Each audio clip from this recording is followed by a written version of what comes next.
Hello from Lima. We're sitting here on a little wall, on a little tower, on a little wall. That's why like that. We don't fit both next to each other. And here it goes down. I don't want to fall down. I love it. I'm so curious, about your work, because you're for me a very in tune person and with a lot of sensitivity and awareness, and how you see and how you feel the world. So I would be very curious, like, how would you describe your approach working with people who are in Zaman or working with ayahuasca? What is the way how you could support them during the retreat or also in preparation or in integration? So could you share a little bit about your approach and how you see it and how you experience it? I think what's extraordinary about all of these medicines is, as they did with me, the capacity to completely shift your worldview and change your perspective. Just in a matter of hours. Sometimes only one ceremony can change everything you ever thought you knew. But with all of that, and with that complete rearrangement of neural pathways that happens in our brains, this neuroplasticity process, also comes instability. It's a real shock to the nervous system. That's why we have integration. It has to be woven into the fabric of your everyday life, these new realizations and insights, perspectives. What I bring to my work with the medicine is it's always with a focus on steadying, stability, teaching people how to have a conversation with their nervous system, to understand what that dialogue is like, to understand the concept of a window of tolerance for stress and change and uncertainty, using tools to ground themselves in their bodies, being able to feel sensations and breath and feet connected to the ground and regulate their breathing patterns, can anchor them in presence and convey to the brain a sense of security and safety. So you do also these personal one-to-one, you tailor with people, right? Yeah. So I build that into retreats, and I also work one-to-one in an integration capacity. Yes. Creating very bespoke one-to-one practices for people with very detailed intake form and conversations. I'm very focused on the language they use about themselves and the stories they tell themselves, and weave that into a personalized practice based on where they're at in their body and what's comfortable for them, and meeting them where they're at. Some people can't feel at all. And it's about reconnecting them to the sensations of their bodies.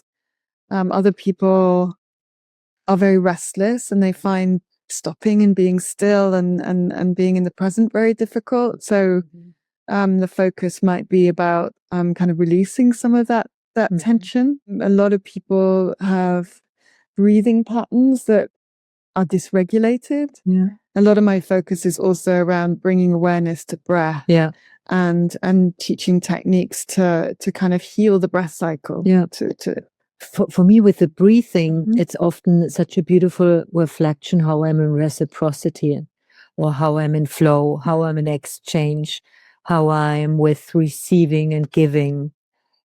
And for me, that often is also how am I with the plant? How much do I allow the energies of the plant to in reciprocity with me? How much do I receive and give back? Also with learning with the plant.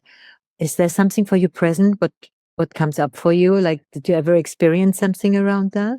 Trauma-informed bodywork practice can be really helpful, because to really open people up to flow. If you have been for years sort of laboring under shame, carrying shame or, a lot of fear, and you're sort of closed in on yourself, and that's the shape, the armor that your body has taken. Yes. It can close you down to this, the receiving. The more my body has opened and become more upright and opened and softened, the more I've been able to receive.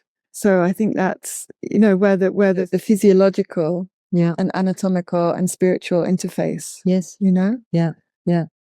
How you through the body also can when your body is like that, also maybe your spirit is cannot, the energy cannot fully flow through, and it's contracted, compressed. So if you limited, if you through the body learn to do that, also spiritually you can more receive and give, because you come more into your potential and your full power. Yeah, I have a Bowen therapist, a bodywork therapist that I see in London. He's also a lifelong Taoist practitioner, and he says, his way of putting it is, I believe that we're all here to be the best vessels we can be, or to become the best vessels we can be for the flow of chi. Yeah. Yes. Yeah. Yes.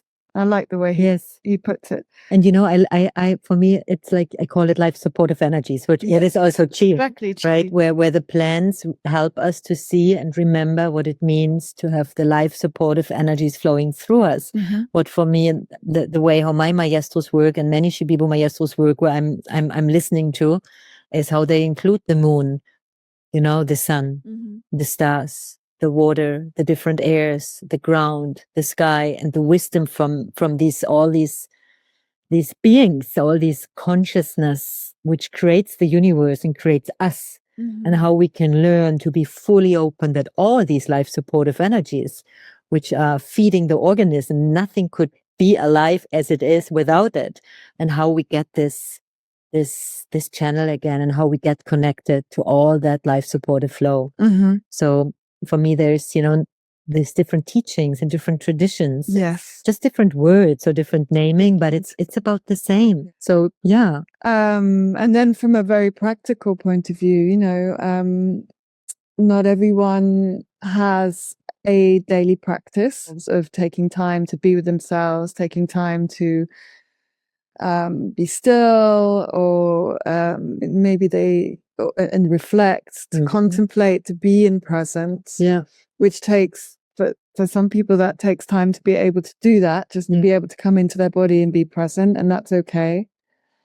But it's not everyone has that. So not only is it a wonderful anchor, having something, it can be something around which our nervous system can orientate. Yeah. Each day there's this, predictability is not something that's real in this world, but we have the power to create a little ritual or routine that we can orientate ourselves around, that is nourishing. Yeah.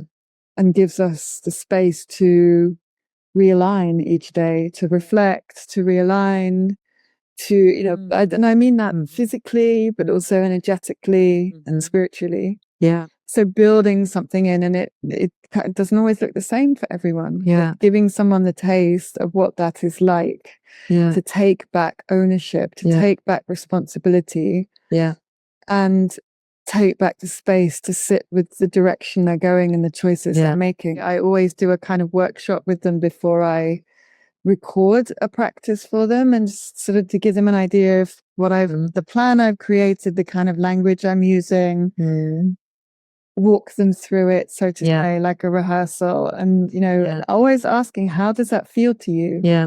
Do you prefer raising your arms this way, or would you prefer to have a different kind of movement in this shape? Yeah. You could do this shape as something dynamic, or you could come straight to stillness in the shape, or you could do a mixture of both.